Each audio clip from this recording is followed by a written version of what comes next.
The Velthron fleet at New Jeju received the stand-down order 6 hours after Suho's broadcast. Commander Velmoth read the directive 3 times, certain there must be an error. The Concordat Council had never reversed an extinction protocol. Not once in 4,000 years. Yet here was the order, signed by 7 of the 12 council members, demanding immediate cessation of hostilities.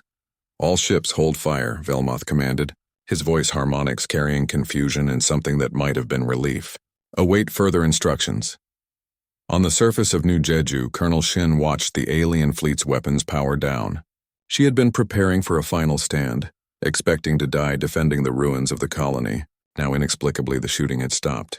Is this a trick? Lieutenant Park asked, his weapons still trained on the distant Velthran positions. I don't know, Shin admitted.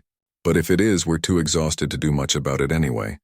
The colony had survived, but barely. Of the 1,000 defenders who had stayed, only 400 remained alive. The biodome was cracked in 7 places, held together by emergency patches and prayers. The agricultural zones were destroyed. The residential areas were half rubble, but they had held the line. Dr. Han received a communication request from the Velthron flagship. She accepted it cautiously, expecting another demand for surrender. Instead, she found herself looking at Velrisa, the Velthran scientist who had questioned the extermination protocols. I am Velrisa. I wish to speak with you if you are willing. About what? More ways to kill us efficiently? Dr. Han was too tired to be diplomatic. About understanding, Velrisa replied. I have studied your species extensively since our first encounter. I believe we made a fundamental error in our classification. I wish to correct it if you will help me. Dr. Han considered for a long moment. Her friends were dead.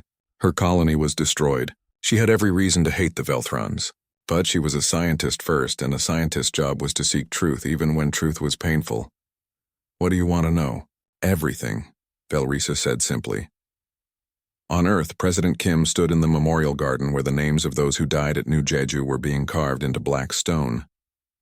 Captain Kang Daeho's name was near the top of the list. 347 names in total. 347 humans who died because a child played with a puppy. Admiral Choi joined her, his military bearing somehow both proud and sorrowful. The Concordat is fragmenting. 7 species want peace. 5 want to continue the war. The rest are trying to decide which side to join. And us? Kim asked. Earth fleet is at full readiness. Engineer Nam has increased Discord cannon production. We can fight if we have to. But should we? Kim turned to face him. They killed our people. They tried to exterminate us. Part of me wants revenge. Wants to make them hurt like we hurt, and the other part remembers that little boy asking them to be friends. Kim looked back at the names on the memorial. What kind of species do we want to be, Admiral? The kind that seeks revenge? Or the kind that seeks peace even with those who wronged us? Choi had no easy answer. I think we can be both. We can defend ourselves fiercely while still offering an open hand. That's what makes us human. The next day, President Kim made a decision that would define humanity's future among the stars. She authorized a delegation to travel to the Eternal Quorum. The delegation would include Ambassador Yoon, Dr. Han, Colonel Shin, and 1 other person. Young Kang Suho, with his guardian Dr. Lee, would represent humanity before the species that had tried to destroy them. Are you sure about this? Dr. Lee asked. He's just a child. This is an enormous burden. He's already carrying the burden, Kim replied. At least this way he can help shape what comes next. And maybe, just maybe, his innocence is exactly what the galaxy needs to see. The human delegation arrived at the Eternal Quorum 3 weeks later. The station was in chaos. Species that had coexisted peacefully for millennia were now arguing, debating, and in some cases threatening each other. The unity that had defined the Concordat was gone, replaced by uncertainty and division. Suho walked through the grand corridors holding Dr. Lee's hand, his eyes wide with wonder at the strange aliens all around him. He saw beings made of light, creatures with too many limbs, entities whose very existence defied human understanding. And he was not afraid. He was curious. The council chamber was packed when the human delegation was brought before it. Ambassador Yoon spoke first, presenting humanity's case with diplomatic precision. He explained human history, evolution, culture, and values. He showed evidence of human cooperation, creativity, and compassion. He made the intellectual argument for humanity's right to exist. Then Dr. Han presented the scientific data. She showed neurological scans, behavioral studies, and comparative biology. She demonstrated that humans, while bearing the markers of persistence predators, had evolved far beyond simple predation. She made the rational argument for reconsidering humanity's classification. Colonel Shin spoke of the battle for New Jeju. She did not hide the casualties or minimize the violence. She simply stated the facts. Humans had fought because they were attacked. They had defended their home because it was their home. She made the tactical argument that humans were dangerous only when threatened. And then it was Suho's turn. Dr. Lee helped him up to the speaking platform.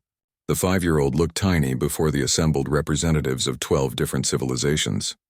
But when he spoke, his voice carried throughout the chamber. "Hello, I'm Suho. You already know who I am. I'm the scary human kid who started all this trouble." There was silence. Suho continued, his young voice steady. "I didn't mean to scare you. I was just playing. But I understand now that sometimes, when people don't know each other, they get scared. My teacher says that's okay.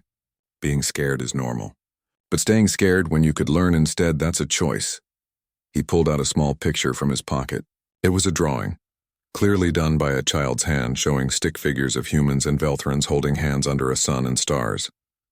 "I drew this for you. It's humans and Velthrons being friends. I know we're not friends yet. I know you killed my daddy and that makes me sad. But Daddy told me before he died that the crystal people were just scared, and I can't be mad at someone for being scared." Suho held up the drawing higher. "I'm just a kid. I don't understand all the big words and science stuff, but I know that fighting is bad. I know that killing people is bad. And I know that making friends is better than making enemies." He looked directly at Velmoth, who sat with the Velthron delegation. "You were the first one I scared. I'm sorry. I forgive you for hurting my daddy. Can we be friends now?"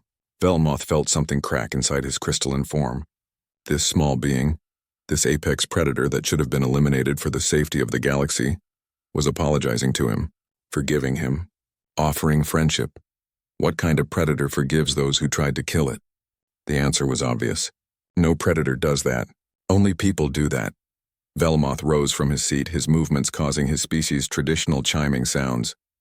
He walked slowly across the chamber floor until he stood before the human child. He lowered himself down to Suho's eye level, something Velthrons only did for equals they respected.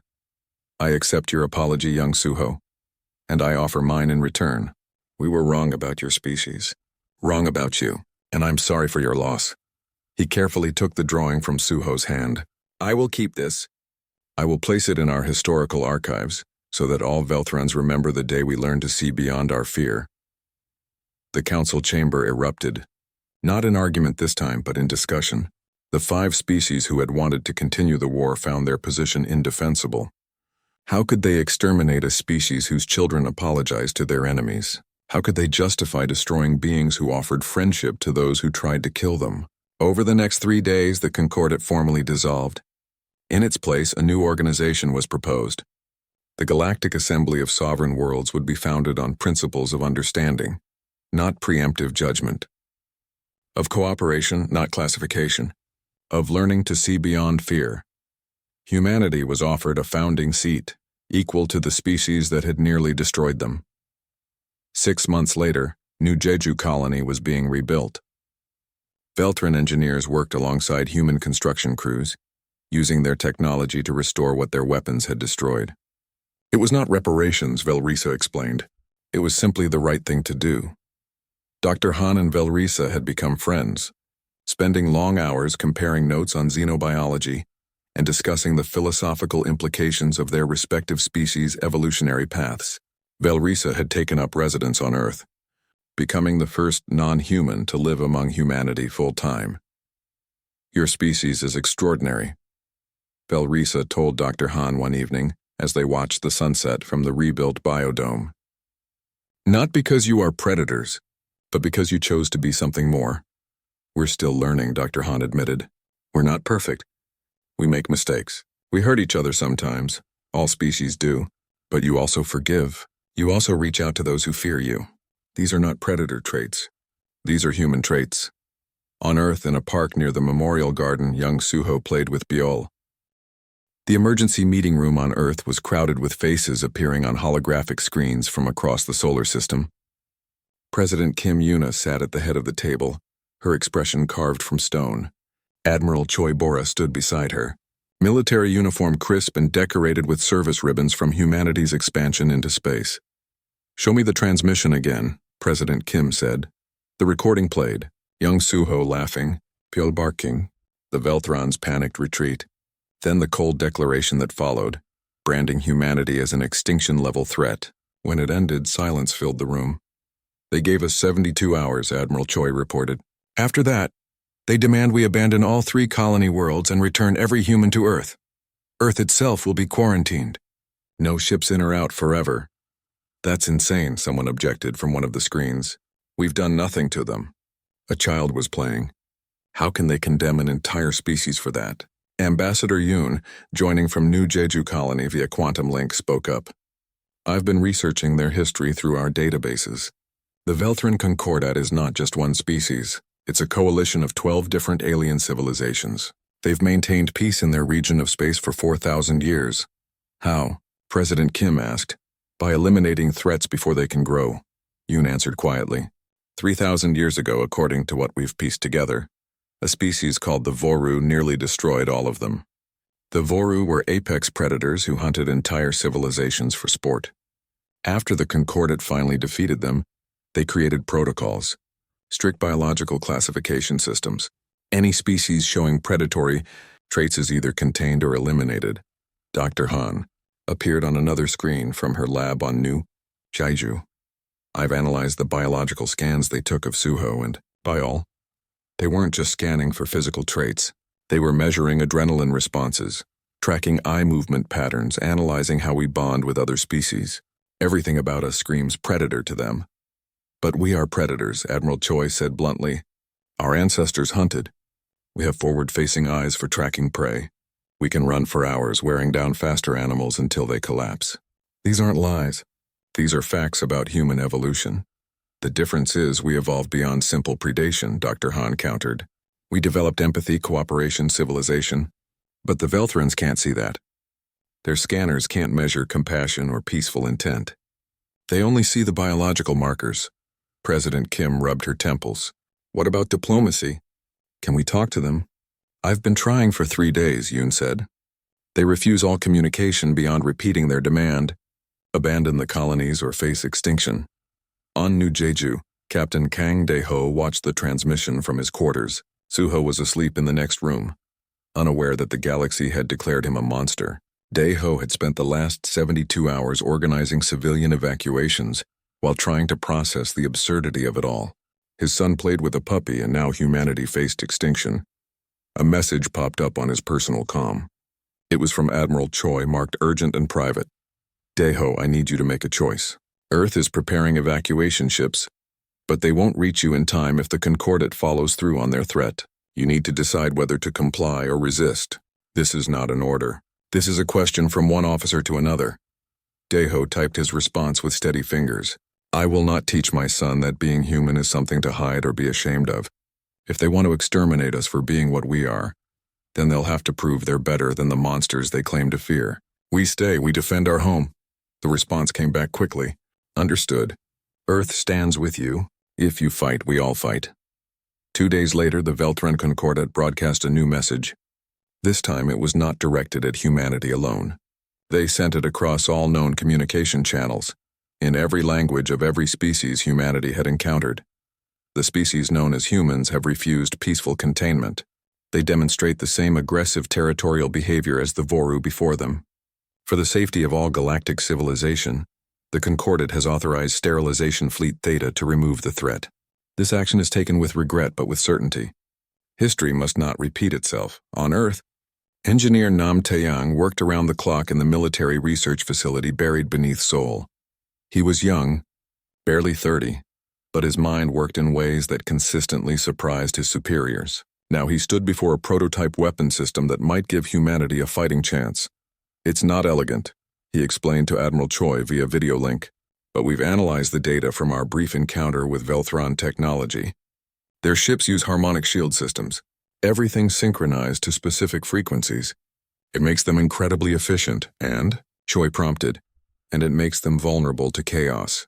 If we can generate irregular, unpredictable energy patterns, we might be able to disrupt their shields long enough to land hits.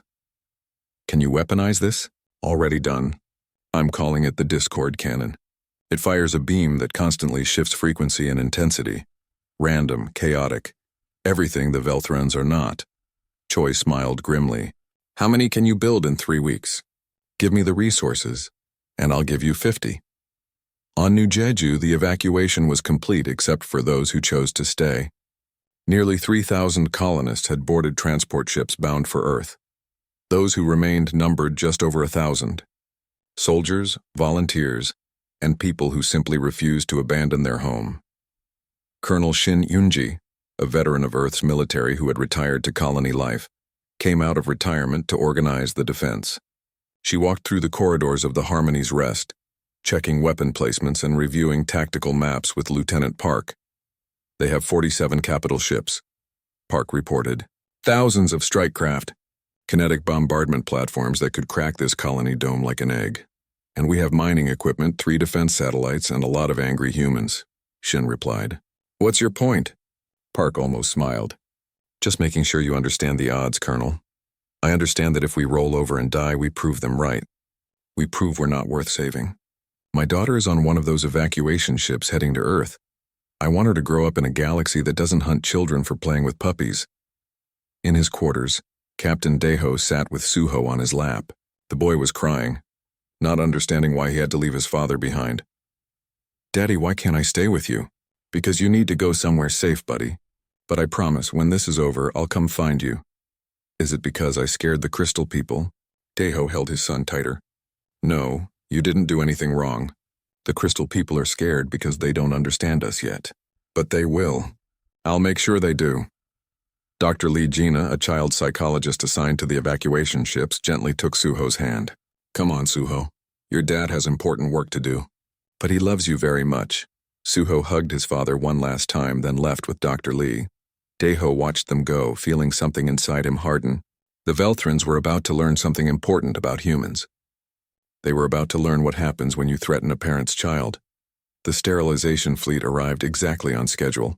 47 massive crystalline warships dropped out of FTL in perfect formation, surrounding New Jeju colony like a cage. They broadcast one final message: surrender now. Evacuate immediately. You have 1 hour. After that, all life in this system will be cleansed. Captain Daeho, now officially designated as military governor of New Jeju, stood on the command deck. Around him, 1,000 determined faces watched the screens. Civilians who had become soldiers. Scientists who had become engineers. A colony that had become a fortress. Open a channel, he ordered. When the line connected, Daeho spoke clearly. This is Captain Kang Daeho of the New Jeju colony. We reject your demand. This is our home. These are our stars. If you want to exterminate us, you'll have to do it while looking us in the eye. And you'll have to live with what that makes you. He cut the connection. Colonel Shin checked her weapon, a modified mining plasma cutter. Think they'll actually do it? Yes, Daeho said simply. They're terrified. Fear makes people do terrible things. Then let's give them something new to be afraid of, Lieutenant Park said. Bringing the defense systems online, the Velthron fleet opened fire, and humanity learned, in that moment, exactly how far they would go to protect what they loved. The battle for New Jeju had begun, and with it, a war that would shake the foundations of galactic civilization. The Concordat Emergency Council convened in the Eternal Quorum, a massive space station that had served as the Coalition's headquarters for 4,000 years.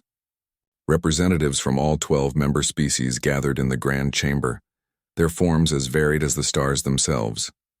Some were gaseous beings contained in environmental suits. Others were silicon-based life forms that communicated through light pulses. The Velthrons, as founding members, held positions of highest authority.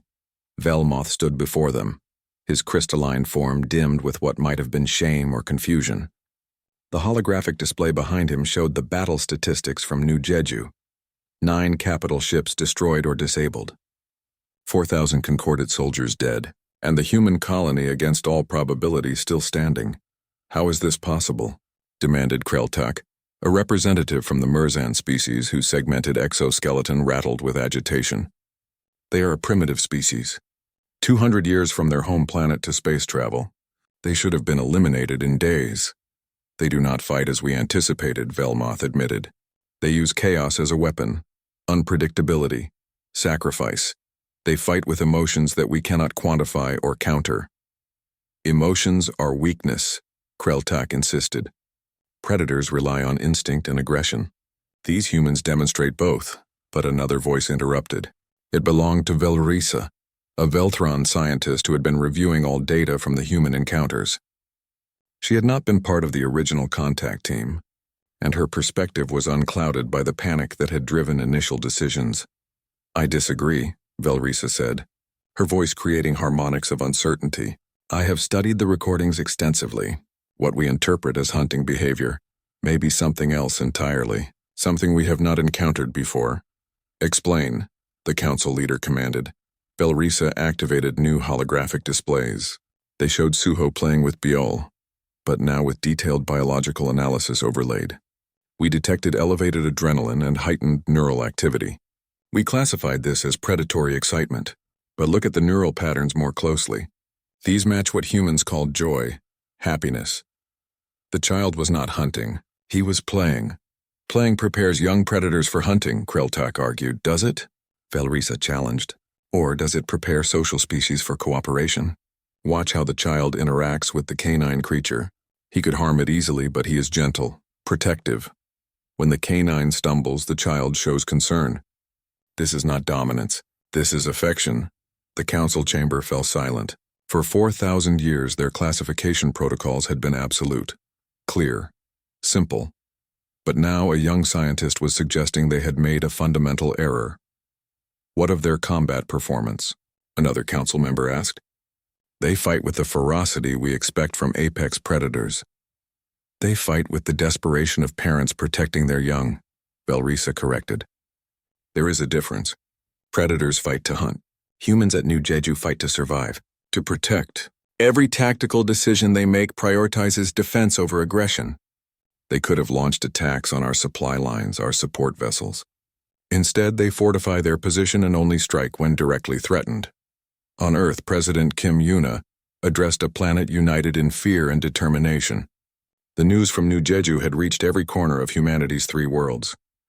Captain Kang's sacrifice had bought them time, but the Velthron fleet was regrouping. More concordant ships were arriving from across their territory. They outnumber us 1,000 to 1, General Baek Ji-hoon reported in the war room. Even with Engineer Nam's weapons, we cannot win a direct conflict. Then we don't fight directly, Admiral Choi said. We do what we do best. We adapt, we persist. We make them understand that destroying us will cost more than they're willing to pay. Earth's fleet, hastily assembled from every available ship, began Operation Persistence. They did not attack concordant worlds. They did not target civilian populations. Instead, they struck supply convoys, communication relays, and automated facilities. They fought like prey that refused to die quietly. But humanity also did something the concordant never expected. They talked. Ambassador Yoon, with President Kim's authorization, began broadcasting messages to every concordant world. Not threats, not demands, simply information about humanity. Videos of children playing, families gathering for meals, artists creating beauty, scientists discovering truth. He showed the concordant who humans really were. You fear us because you do not know us, Yoon said in one broadcast. You see predators because you look for predators. But we are more than our evolutionary history. We are gardeners who grow food, teachers who raise children, dreamers who write poetry. Yes, our ancestors hunted, but our ancestors also learned to stop hunting. To build instead of destroy, to cooperate instead of compete. Judge us not by what we could be at our worst, but by what we choose to be at our best. The broadcasts reached billions of concordant citizens, and for the first time in 4,000 years, many began to question their government's absolute certainty. Young Suho, now living in a temporary shelter on Earth with thousands of other colony refugees, watched news footage of his father's sacrifice. Dr. Lee Gina sat with him, helping him process grief that no 5-year-old should have to understand. Daddy saved everyone, Suho said quietly, but he's not coming back. No, he's not, Dr. Lee confirmed gently. She would not lie to the child. He loved you very much. The crystal people think I'm scary. That's why Daddy had to fight them. They were scared because they didn't understand. But that's not your fault, Suho. You were just being yourself. Being a kid. And there's nothing wrong with that. Suho was quiet for a long moment, holding the stuffed dinosaur toy his father had given him before the evacuation. Then he looked up at Dr. Lee with determination in his young eyes. Can I talk to them? The crystal people? What would you say? That I'm sorry they're scared. That I want to be friends.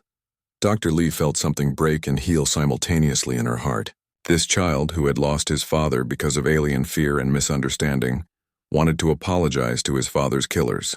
It was the most human thing she had ever witnessed. She contacted Ambassador Yoon immediately. On the eternal quorum, the council was fracturing. Velrisa's analysis had created doubt, and Ambassador Yoon's broadcasts had widened that crack into a chasm. 5 species voted to continue the extinction protocols. 7 began to question whether extermination was the right response. The perfect unity that had kept the Concordate stable for millennia was breaking apart. Then a new transmission arrived from Earth. It was marked as urgent and addressed to the entire Concordate Council. When they opened it, they saw a small human child sitting on a simple chair holding a stuffed toy.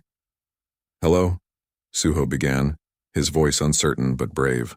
My name is Kang Suho. I'm 5 years old. I live on Earth now, but I used to live on New Jeju with my daddy. The council chamber was absolutely silent. Every representative watched the human child. I heard that you're scared of me. I'm sorry I scared you. I was just playing with my dog. Her name is Biol, that means star. She's really nice. I wasn't trying to be scary. Suho hugged his dinosaur toy. My daddy died fighting your spaceships. People tell me he was a hero. I think he was just my daddy and I miss him. I don't understand why everyone is fighting. Can't we just be friends? The child's eyes were wet with tears, but he continued. I know you think humans are monsters. Maybe we look scary to you. But I promise we're not monsters. We're just people. We like to play and learn and build things. We want to explore space and meet new friends, not fight wars. Suho held up his toy dinosaur. This is my favorite toy. Daddy gave it to me. Dinosaurs were predators on Earth a long time ago. Really big and scary. But they're all gone now. Humans are still here. We didn't have to be predators to survive. We learned to be something better. He set the toy down carefully. So please, can we stop fighting? I don't want more people to die. I don't want more daddies and mommies to not come home. Let's just be friends instead, please. The transmission ended. In the council chamber, something unprecedented happened. Krell Tak, who had been the most vocal supporter of human extermination, spoke first. I have seen predators, he said slowly. I have fought them. Predators do not apologize. They do not cry for their enemies' children. They do not ask for peace when they could demand submission. But the combat data, another council member began. The combat data shows a species fighting for survival. Velrisa interrupted. Fighting with desperation and innovation, yes, but fighting defensively. Every human action has been a response to our aggression. We fired first. We demanded their extinction. They simply refused to die quietly. The council leader, an ancient being whose species had founded the Concordate, finally spoke. We created our protocols after the Voru nearly destroyed us. We vowed never to let such horror rise again. But perhaps in our fear we became the very thing we sought to prevent. Perhaps we became the predators. The chamber erupted in debate. Species argued with each other. Alliances formed and broke. And for the first time in 4,000 years, the Concordate's unity shattered completely. 5 species voted to continue extermination protocols. 7 voted to cease all hostilities and open genuine diplomatic channels. The first wave of Velthron fire looked like falling stars. Thousands of energy beams converged on the colony's defensive shields, turning the space around New Jeju into a light show of destruction. The shields, designed to protect against asteroid impacts and radiation, held for approximately 40 seconds. Then they collapsed. Shields down, someone shouted in the command center. Switch to evasive pattern Delta, Colonel Shin ordered calmly, as if she was conducting a training exercise rather than fighting for survival. All defensive satellites target the closest capital ship. Focus fire. The 3 orbital defense platforms humanity had built around the colony opened fire simultaneously. Their weapons were primitive compared to Velthron technology, but they hit hard. Energy beams struck the crystalline hull of the nearest alien warship, and for a moment nothing happened. Then cracks appeared in the surface, spreading like a spiderweb. Direct hit, Lieutenant Park reported, surprise evident in his voice. Their shields flickered. We actually hurt them. On the bridge of the lead Velthron ship, Commander Velmoth watched the impossible unfold. The primitive human weapons should have been absorbed harmlessly by their shield matrix. Instead, the irregular firing pattern had created micro-disruptions in the harmonic frequencies. It was chaos theory applied to warfare, and the Concordat had never encountered anything like it. Adjust shield harmonics to compensate, he ordered. Unable to compensate, Commander. The human weapon output changes randomly. There is no pattern to predict. Velmoth felt something close to confusion. How could a species so young in space warfare understand their technology well enough to exploit its weaknesses? Unless the humans were not young at all. Unless they had been hiding their true nature, waiting for the perfect moment to strike. Intensify bombardment, he commanded. Deploy ground forces. We end this quickly. On New Jeju, Captain Daeho watched the tactical display as hundreds of Velthron strike craft detached from the capital ships and began descending toward the colony. They would land troops, overwhelm the defenses through sheer numbers, and eliminate every human they found. Colonel, they're sending ground forces. Can we stop them? Shin checked her readouts and shook her head. Not all of them. Maybe half. The rest will make it through. Then we greet them properly, Daeho said. Lieutenant Park, take your security teams to the primary landing zones. Dr. Han, I need you to finish that signal jammer you've been working on. It's not ready, Han protested. The theory is sound, but make it ready. We need every advantage. The Velthron landing craft touched down in the agricultural zone outside the main colony dome. Crystalline soldiers emerged, each one 7 feet tall and carrying weapons that hummed with contained energy. They moved in perfect synchronization, a testament to their advanced tactical coordination systems. They expected resistance. They did not expect what they got. The humans had converted farming equipment into weapons. Harvesters became mobile cover. Irrigation pipes became launchers for homemade explosives. The colonists fought like cornered animals because in many ways that's exactly what they were. But cornered animals could be the most dangerous opponents of all. Private Kwon Minho, barely 19 years old, crouched behind an overturned tractor with 3 other volunteers. He was shaking, terrified, certain he was about to die. When the Velthron squad rounded the corner, he acted on pure instinct. He threw a magnetic clamp device meant for asteroid mining. It attached to the lead Velthron's crystalline chest plate. 3 seconds later, it detonated. The explosion shattered the alien's armor and he collapsed. The other Velthrons froze, their perfect synchronization disrupted by an unexpected outcome. In that moment of confusion, the human defenders opened fire with everything they had. Keep moving, someone shouted. Don't let them regroup. The battle devolved into chaos. Humans used hit-and-run tactics, appearing from unexpected angles, using the colony's infrastructure in ways the Velthrons couldn't predict. They didn't fight fair. They didn't fight with honor. They fought to survive, and that made all the difference. Above the planet, the space battle continued. The 3 human defense satellites were destroyed one by one, but not before taking 2 Velthron capital ships with them. The colony ship Harmony's Rest, never designed for combat, used its mining lasers and cargo launch systems as improvised weapons. It was like watching someone fight with kitchen utensils, but somehow, impossibly, it was working. Dr. An Siwoo, the colony's astrophysicist, made a discovery while monitoring enemy communications. The Velthron ships were all networked together, sharing tactical data through harmonic frequencies. If those frequencies could be disrupted, even temporarily, the entire fleet would lose coordination. He brought his findings to Captain Daeho in the middle of the battle. We can jam them, An explained quickly. But we'd need to broadcast a signal at multiple frequencies simultaneously. Random, chaotic like white noise, but more aggressive. Can we do it? If Dr. Han's jammer works, yes. But it would only affect ships within a certain range, maybe a few thousand kilometers. Daeho thought fast. What if we put the jammer on a ship? Fly it into the middle of their formation? That would be a suicide run. The pilot wouldn't survive. Let me worry about that. Build the jammer. I'll find a pilot. 3 hours into the battle, Private Kwon and his squad had captured an intact Velthron landing craft. More importantly, they had captured 6 Velthran soldiers alive. It was the first time in Concordat history that any enemy had taken their soldiers prisoner, rather than killing them immediately. The captured Velthrons were brought to the colony's medical center, where Dr. Hahn examined them with fascination and caution. They were injured but alive, their crystalline bodies showing cracks and damage from the fighting. "Why have you not terminated us?" one of them asked through a translator. His voice carried harmonics of confusion and fear. "Because we're not monsters," Dr. Hahn replied. "We're doctors. We help people who are hurt, even if they were trying to kill us 5 minutes ago." The Velthron soldier processed this information. It did not match any scenario in his training. Predators did not spare prey.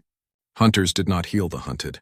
His entire understanding of humans as apex predators clashed with the reality he was experiencing. "We do not understand your species," he said finally. "I know," Dr. Hahn replied gently. "That's the problem, isn't it?" On the 20th day of the siege, things changed. Engineer Nam's Discord cannons arrived from Earth aboard a fast courier ship that slipped through the Velthran blockade. The weapons were distributed among the remaining defense positions, and when they activated, the effect was immediate and dramatic. The chaotic energy beams tore through Velthran shields like they weren't there. 3 capital ships sustained heavy damage in the first hour. The Concordat fleet, which had been steadily tightening its grip on the colony, suddenly found itself under real threat. Commander Velmoth watched his tactical display with growing alarm. His fleet had started with 47 capital ships. Now he had 38 operational vessels. The humans had destroyed or disabled 9 warships. 9, with primitive technology and sheer stubborn refusal to die. "This is not how prey behaves," his second officer observed. "They fight with coordination, sacrifice, and adaptation." "These are predator traits," yes, Velmoth agreed. "But they also treat wounded enemies with care. They use defensive tactics rather than pure aggression. They fight for their home, not for expansion or conquest." "What kind of predator does this?" He had no answer. On the colony, Captain Deho prepared for his suicide run. The jammer was loaded onto a small cargo shuttle, and he would pilot it personally into the heart of the Velthran formation. Once there, he would activate the device, disrupting their coordination long enough for Earth's reinforcement fleet, which was 3 days away, to arrive and turn the tide. Colonel Shin found him in the shuttle bay, running pre-flight checks. "Sir, you don't have to do this yourself. I can pilot the shuttle." "No," Deho said firmly. "This started because my son played with a puppy. Because I brought my family to this colony. If someone has to make the final sacrifice, it should be me. Your son needs his father. My son needs a galaxy where children can play without being labeled as threats. If I can give him that, then this is worth it." He climbed into the shuttle and sealed the hatch. Through the viewport, he could see the Velthran fleet, still imposing despite their losses. He thought about Suho, safe on Earth. He thought about the message he had recorded for his son to be delivered if he didn't return. "All stations, this is Captain Kang. Beginning final approach. If this works, hold the line until Earth fleet arrives. If it doesn't work, make sure they remember we fought hard." The shuttle launched, accelerating toward the alien fleet. Velmoth saw it coming and recognized the tactic immediately. A desperate final strike. He ordered his ships to intercept. But the small human craft was fast and agile. Deho dodged fire, his hands steady on the controls despite knowing he was flying towards certain death. The shuttle took hits, systems failing one by one, but he kept going. Closer. Closer. He reached the center of the formation and activated the jammer. The effect was instantaneous. Every Velthran ship in range lost communication with the others. Their perfect synchronization collapsed into confusion. The morning sun filtered through the biodome's transparent ceiling, casting warm light across the playground of New Jeju Colony. Captain Kang Deho stood near the entrance, watching his 5-year-old son Suho chase a golden puppy around the grass. The boy's laughter echoed through the space, pure and joyful. The puppy, named Biol, barked and tumbled over her own paws, making Suho giggle even harder. "Daddy, watch. Biol can do tricks," Suho called out, his small hands clapping together. Deho smiled, feeling the weight of command lift from his shoulders for a moment. Out here, 200 light-years from Earth, life felt simple. The colony was young, barely 2 years old, but it was home. 3,000 people lived here, building something new among the stars. "Captain Kang, we have a situation." A voice crackled through his communicator. Daeho pressed the device on his wrist. What is it, Lieutenant Park? Unknown vessel just dropped out of FTL at the edge of the system. They're broadcasting what looks like a greeting protocol. Park's voice carried a mix of excitement and caution. Daeho glanced at his son one more time. Suho was now lying on the grass, letting Biol lick his face. I'll be right there. Send Ambassador Yoon to the command deck. 30 minutes later, Daeho stood in the main control room of the colony ship Harmony's Rest, which served as both home and headquarters for the settlement.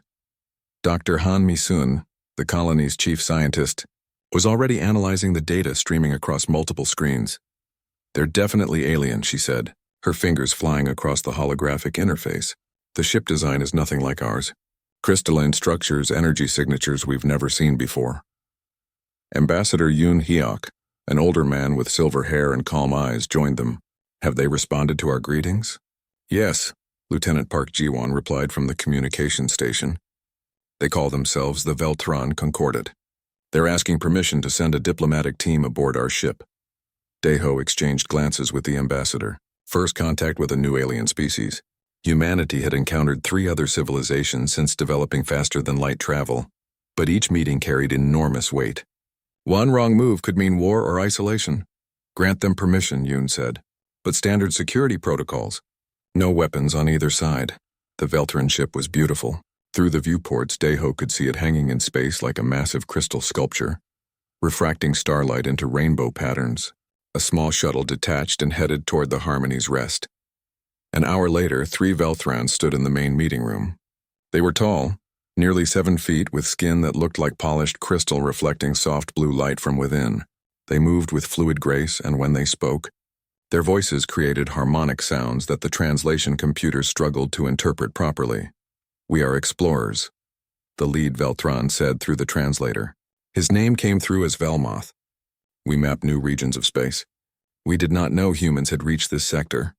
Ambassador Yoon bowed slightly, a gesture of respect. We are pleased to meet you. Humanity is still young among the stars. We have much to learn. The meeting proceeded cautiously. The Velthrons asked questions about human culture, history, and biology. Dr. Han explained humanity's origins on Earth, their carbon-based biology, and their recent expansion to 3 colony worlds. The Velthrons listened carefully, their crystalline faces hard to read. Then the door to the meeting room slid open. Daddy! Suho ran in, Biol bounding beside him. The boy had somehow escaped from the residential section where he was supposed to be with his teacher. Daeho stood quickly. Suho, you can't be here right now, but he stopped. The Velthrons had gone completely still. Their blue internal light flickered rapidly, shifting through colors Daeho had never seen during the meeting. Velmoth made a sound like breaking glass, and the translator fell silent, unable to process it. Suho, oblivious to the tension, walked toward the aliens with curious eyes.